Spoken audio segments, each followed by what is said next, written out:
so I've had a couple questions about a little bit of additional form. So I just want to show you maybe some modifications for squats and push-ups.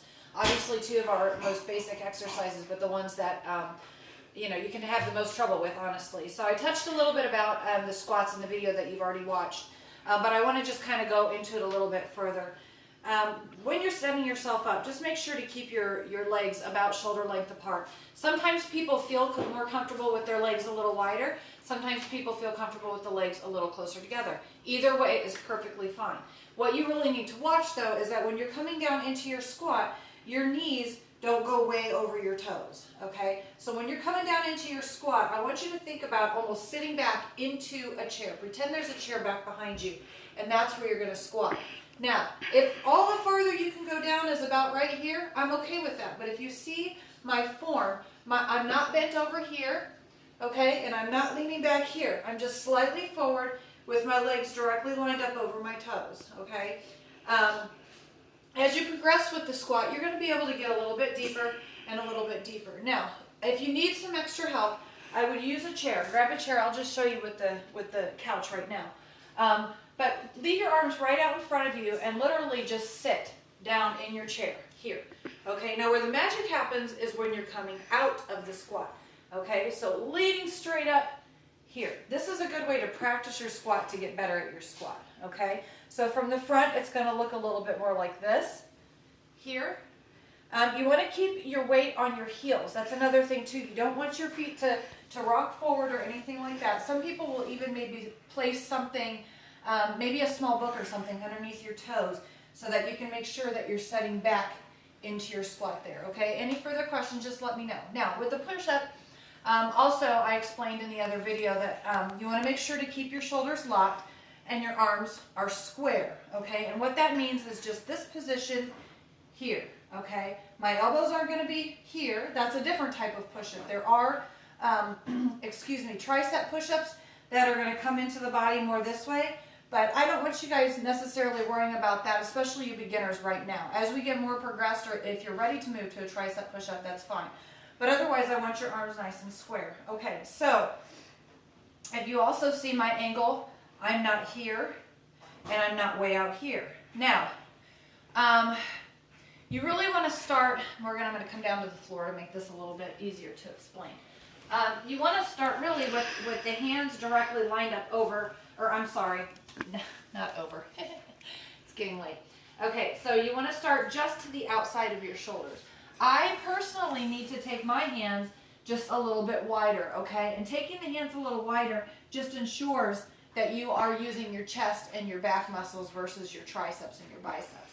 So your hand placement, as far as, whether you're narrow or whether you're really far, that part doesn't matter. What matters is making sure that your arms aren't way out here and they're not way back here or any sort of variation thereof, okay? You want to make sure that you're lined up right underneath that shoulder, okay? So don't pay attention to my butt being way up in the air because that's actually incorrect. If we're going to do a modified push-up on the knees, you need to either cross your legs here, you can open up the legs here, or you can pull them up, whatever is more comfortable, okay? Some people struggle being on their knees with their feet up like this. I personally don't like to. I like to just keep them hanging right here, okay? But you need to make sure that your butt is dropped and that your core is tight and engaged, okay? And what that means is that you're not sagging, okay? And you're not way up here like this either. Everything's nice and flat, like basically straight as a board.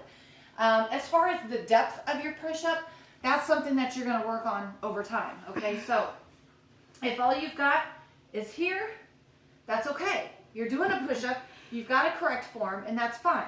Obviously, we want you to get all the way down, pretty much as far as you can go, and then back up again. Once you can get kind of into that, what we call negative position, where your elbows are higher than your back, that's what's really going to work those chest muscles and get a lot deeper. But don't feel like you have to go all the way to the floor if you're not quite ready for that.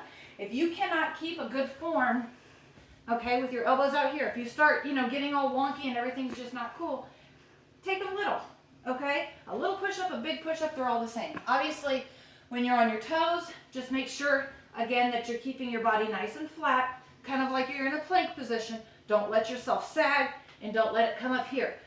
Use the tricks that we talked about in the other video, just about keeping that core tight. Now, if you're not even ready for push-ups quite yet on your knees, you can also do them on a wall. Morgan, follow me. Actually, just turn around while I go back to this wall over here.